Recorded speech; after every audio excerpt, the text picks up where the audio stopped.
I thought our stream froze for a second. I was freaking out. Turns out Phil was just taking his time. We're good. We're good.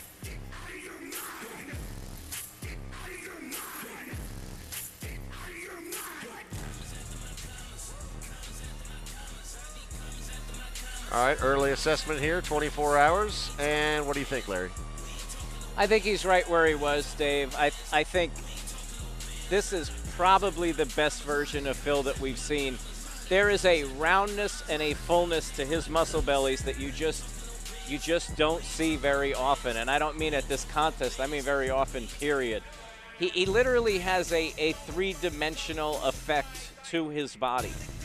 And it really pops out, especially when he's next to other competitors. We talked about genetics, the small waist. You can see it here as he pulls his back.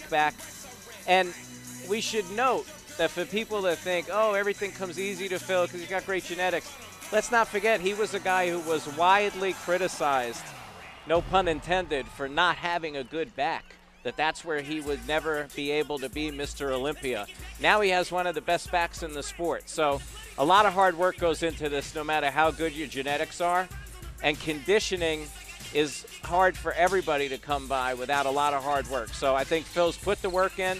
I think he heard a lot of the chatter that a lot of people felt Kai Green beat him last year, even though he had unanimous scores and was a unanimous winner with the judges both nights. And he put the work in, and he came back and put the best Phil Heath on the stage that we've seen.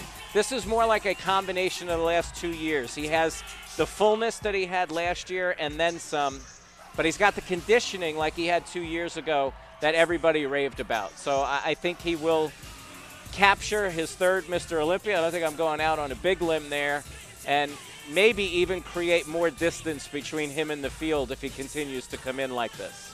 And Larry, you mentioned that, and it's worth repeating, that when we're watching it here on this stream and on the monitor that we're watching on backstage, and if you're watching on your computer at home or wherever you may be tonight, that you don't really appreciate just how perfect Phil Heath is. Yeah, what happens is you miss some of the conditioning. Like when you see him in person, he's covered with vascularity, for example, that on the monitor doesn't always come through. It's just the nature of the beast. But believe me, this guy's as conditioned as he's ever been. Olympia champion, the gift, Phil Heath.